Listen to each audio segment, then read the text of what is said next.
우린 과거생에 수도 없이 오래 살았으니까. 그러니까 우리는 사실은 이 땅에 이렇게 태어났다고 하지만 사실 태어났다기보다는 변해온 거예요. 죽는다고 하지만 죽는 게 절대로 아닙니다. 죽는 게 아니라 변해가는 것일 뿐이죠. 변해가는 것일. 죽음에 대한 개념을 너무 쓸쓸하게 무섭게 두렵게 갖지 마세요. 우린 변해가는 것일 뿐이다. 지난번에도 말씀드렸잖아요. 우리가 윤회란 말은 불교에만 유독히 쓴다. 꼭 그렇진 않아요. 유대교도의 유대인들의 경전인 그 카발라 같은데도 윤회에 대한 얘기는 그 유대인들이 윤회를 많이 믿잖아요.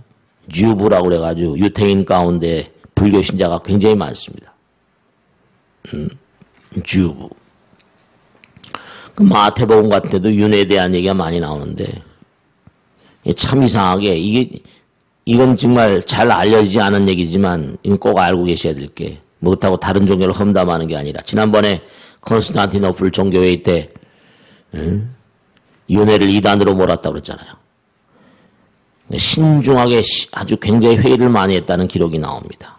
근데 뭐냐면은 이 정말 교회 이른바 서양 종교사에 보면 다 나오는 건데 사람들에게 이례적인 어떤 그런 최후의 심판을 한 번밖에 없다. 딱 이럴 땐 사람들의 뭔가하니 강제하기가 쉽잖아요. 너희들 계속 거듭 태어난다. 2번 태어나고 3번 태어나고 윤회 인정해버리면 어떻게 돼요? 기독교도들이 기회가 여러 번이니까 최후의 심판이 아니니까 종교의 권위가 제대로 서지 않을지 모르겠다. 이렇게 됐어요. 윤회를 주장한 그런 카톨릭과 이계통의 탁월한 인물들이 많습니다. 지난번에 말씀 오리게네스라거나 클레멘스, 알렉산드리아 클레멘스 같은 사람, 헤로니무스, 성자라고 불리는 인간들이었었어요. 다 윤회를 주장했었습니다. 파문당하고 했었죠. 근데 그 후에 복권되고. 왜냐하면 한 번으로 최후의 심판, 요번에 너희들 잘못하면 영원한 천당, 영원한 지옥을 간다. 그렇게 최후의 심판이라는 걸 강력히 권위를 세워가지고 그렇게 할 경우에 많은 그런 신도들에게 중세시대라거나 유럽은 기독교가 휩쓸고 있으니까 가톨릭이 더 강한 어떤 그런 교권을 세울 수 있잖아요. 근데 기회가 여러 번이다. 그러면 이 교권을 제대로 세우기가 쉽지가 않다 이런 판단을 내는 거예요. 기회가 여러 번 주어진다는 것은 문제가 있다. 윤회라는 건 문제가 있다. 윤회 교회를 주장한 사람이 워낙에 많았으니까요. 영지주의라고 해서 그노시스 복음서라거나 성도마 복음서라거나 이런 데 전부 다 윤회가 가득히 깔려 있습니다. 사실은. 기독교 신학자들 다 알아요. 근데 왜냐? 최후의 심판으로 한 번의 심판만이 주어졌다라면 교회의 권위가 강력해지잖아요. 근데 여러 번의 기회를 준다. 그런 것들이 교회의 권위를 약화시킬 가능성이 있다. 이렇게 판단한 겁니다. 그러니까 이 윤회 교회를 인정하느냐 인정하지 않느냐 하는 이것은 윤회 교회에 대한 억압은 정신적인 게 아니라 정치적인 겁니다. 카톨릭과의 정치는 아주 밀접하게 관계되어 있는 거니까. 그래서 이제 리바이스 버전, 킹 제임스 버전 하면서 이 성서를 재편하면서 윤회에 대한 교회를 다 뽑아내버린 거예요. 그러니까 오늘의 기독교를 맺는 겁니다. 분명한 사실은 우리가 계속 죽고 태어나고 이런 것들이 죽는다 태어난다라고 하지만 계속 변해가는 거예요. 과거에 따라서. 그러면서 끊임없이 뭔가 새로운 날들을 진보된 날들을 그렇게 향해 가는 거죠. 어떻게 보면 말이죠. 부처님 말씀도 그렇지만 인생이라는 건 실패잖아요. 인생은 고통이고 인생을 살아가는데 마음먹은 대로 얼마나 되는 게 얼마 있습니까? 전생에 공덕을 많이 진 사람들, 그런 사람들은 이제 금생에 와서 이루는 것도 있을지 모르겠지만 셀리그먼이란 유명한 그런 학자 말 맞다나 인생은 실패다. 인생은 끊임없이 원고하니 고통을 이야기하는. 왜 자꾸만 실패할 것 같아요? 우리의 마음자리가 화합보다는 자비심과 이타심이 보리심의 근본인데 부처님 마음이 되고 부처님 마음과 가까워져야지 성공할 거 아닙니까? 근데 우리가 전부 다 이기적인 마음으로 나만 잘 먹고 잘 살려고 하니까 인생은 실패가 대부분일 수밖에 없어요. 그게 고통일 수밖에 없잖아요. 인생은 실패가 인생이고. 그러니까 계속 반복해 나가면서 실패가 인생의 일부죠. 일부라고 할까? 대부분이라고 할까?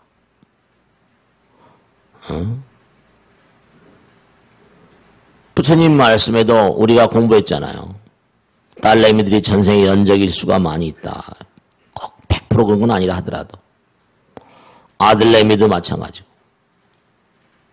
태어나는 인간 관계 같은 것도 그것들이 태어날 때부터 뭔가를 예비하고 있잖아요. 연적의 관계니까.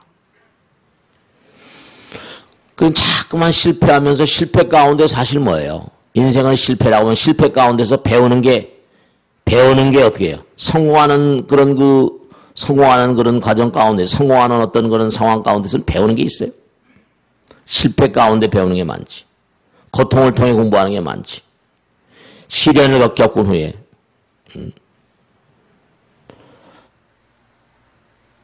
미국 연구소에서 콜롬비아 대학에 조사한 걸 보면은 인간관계 연구소에서 조사한 걸 보면 시련을 겪은 후에 대체로 미국의 CEO라거나 이런 경영하는 계층의 사람들 보면은 시련을 겪은 후에 인생의 가치를 더 잘 인식하게 되었다. 시련을 겪은 후에 영적인 가치를 훨씬 더 잘 이해하게 되었다. 시련을 겪은 다음에 새로운 인생 행로를 설계하게 되었다. 시련을 겪은 후에 다른 사람과 더욱 친밀해진 그런 관계를 형성하게 되었다. 시련을 겪지 않았더라면 얻지 못했을 새로운 기회가 생겼다. 시련을 겪은 후에 인간관계에 대한 더 많은 노력을 기울이게 되었다. 시련을 겪은 후에 내가 생각한 것보다 더욱더 강인한 인간으로 발전했다는 걸 느꼈다. 이렇게 얘기하고 있어요. 시련이라는 건 굉장히 선생님이잖아요. 인생은 시련이라는 게 마땅하다니까. 시련을 겪은 후에 인생의 가치를 더 잘 인식하게 되었다. 시련을 겪은 후에 영적인 가치를 더 잘 이해하게 되었다. 그래요. 시련을 겪은 다음에 새로운 인생 항로를 설계하게 됐다. 그러니까 우리가 인생 살아가는 게 다 이게 다 전부 다 그 인생이라는 게 우리가 얘기했잖아요. 분명한 사실이 이 땅에 온 게 뭐라 선언적인 어떤 세계에서 이렇게 온 거잖아. 또 여기서 뭔가 갈고 따딱 또 가면 또 뭐라 또 다시 태어나. 계속 그런 과정을 통해서 우린 뭐라 성불의 길을 가는 거예요. 근데 이제 문제는 뭐냐면은 문제는 우리가 자꾸만 이렇게 부처님 말씀을 따라 법등명 자등명 하듯이 자꾸만 이렇게 개선광정하는 참 신통방통하게 정말입니다. 제가 이거 참 정말 무상심시 미묘한 거다. 실제로 실명을 댈 수 없습니다만은 서울시내에 있는 대학교 교수님 있어요. 영문과 교수님인데 대치동 사시는 분이에요. 제가 참 그때 느끼면서 이게 정말 이게 참 미묘하다. 이분은 뭐냐면은 그 부인돌이 능인선을 일하시는 열심히 일하는 분입니다. 스님 정말 우리 남편이 이상하대요. 왜 이상하냐? 뭐 때문에 그런데. 하여간에 결혼한 지 아이가 지금 대학생이니까 결혼한 지 20년이 넘었는데도 저녁엔 아주 칼같이 집에 들어온대요. 다 공부한대요. 근데 밤에는 절대로 20년이 넘었는데 그렇다고 어디 모자라는 사람도 아니고 학교 교수님인데 공부도 다 하고 열심히 잘하고 그러는데 하여간에 저녁에 외식을 해본 적이 없대요. 저녁에. 그런 게 어딨냐. 20년 살면서 밤에 외식을 못 해봤어요. 아, 그렇대요. 밤에 나가자 그러면 막 정색을 하고 화를 낸대요. 막 짜증을 내고. 근데 이해를 못 하겠대요. 왜 그런지 이해를 못 하겠대요. 밤에 나가질 않대. 시어머니가 어렸을 때도, 시어머니가 이제 시집을 와서 시어머니가 그러더래요. 얘는 밤에 어디 출타하는 걸 싫어한단다. 며느리가 되고 부인이 돼가지고 밤에 나가질 못하니까 참 답답하잖아요. 그렇다고 하면 모자라는 것도 아니에요. 근데 참, 스님, 우리 남편 좀 봐주세요. 뭘 봐주는데? 한번 모시고 오겠다는 거예요. 뭘 봐달래? 뭐 전 봐달라는 거냐, 뭐냐? 좀 봐달래요. 뭘 좀 봐달래. 근데 딱 이렇게, 이상하잖아요. 밤에 20년이 넘었는데 한 번도, 그래, 한 번 내가 뵙자. 잘생기셨어요. 안경 딱, 등치도 크시고. 근데 내 방을 딱 들어오는데, 순간적으로, 그러니까 깎아주니 그래서 먹고 사는 거야. 순간적으로 딱 들어오는데, 이제 그분이 어떻게 생기신 분이가 처음 뵙니까? 딱 들어오는데, 순간적으로, 네, 그래요. 순간적으로, 상투를 들었는데, 목에 이렇게 긴 칼을 찼어요. 긴 칼을 차고. 근데 남루한, 한 장면이 쓱 지나가는 거, 이렇게. 한 장면이 쓱 지나가는데, 철창 속에 앉아있는 철창 속에. 이게 뭘 얘기하는지 잘 몰랐었죠, 처음에. 근데 얘기를 하다가 이제, 그래, 이제, 그 부인이 얘기를 해서 제가 이제, 직접 얘기할 수는 없잖아요. 돌려서 이렇게. 그랬더니 막 그냥 그런 얘기를 왜 스님한테 와서 했냐고 막 자기 마누라를 타박을 주더라고요. 제가 쓱 돌려가지고 예전에 제가 어떤 분을 뵀는데 전생에 감옥에서 생활을 많이 하셨는지 금생에 나와서도 은폐 심리가 강해서 남들하고 접촉하기 싫어하시더라고. 슬쩍 이제 영상을 하나 봤으니까 말이죠. 근데 이 고사님이 얼굴이 하얘지면서 내 눈을 똑바로 보더라고요. 마누라 앞에서 아무 말씀 못 하시고. 나가시더니 이제 얘기하시고 아무 말도 안 하고 얘기 나가시더니 한 30분쯤 됐는데 법당으로 전화가 왔어요. 스님 제가 지금 당장 갈 테니까 스님하고 좀 얘기 좀 해야겠다. 무슨 얘기가 전화로 하시다고 저도 바쁘다 했더니 아니래요. 스님하고 스님 뭘 좀 아시는 것 같대. 말도 별로 안 했는데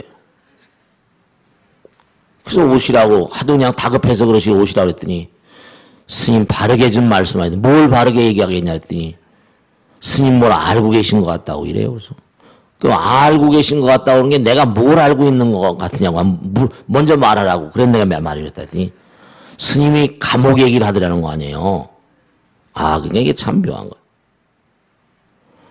자기는 어렸을 때부터 아주 빈번하게 감옥 꿈을 꿨답니다. 감옥에 들어있는 꿈을. 컴컴한 밤엔 무슨 사고가 나지 않아서 사람들하고 대하기도 싫고 커가면서도 절대로 밤에는 나가질 않고 사고가 나서도 감옥에 가는 게 아닌가. 술도 안 마시고 감옥 꿈을 어려서부터 계속 빈번하게 꿔서 내가 꼭 감옥에 가는 운명이 아닌가 이런 생각이 들더래요. 그래서 제가 이제 말씀하시니까 그러면 제가 말씀드리겠는데 거사님이 상투를 들었으니까 아마 조선시대 때쯤이나 언제 때쯤에 틀림이 선배였을 게 분명하다. 근데 목에 긴 칼을 차는 걸 보니까 분명히 무슨 모일해가 역적 모일한지 해가지고 사화에 걸려서 영창에 갔던 게 분명한데 그건 전생이다.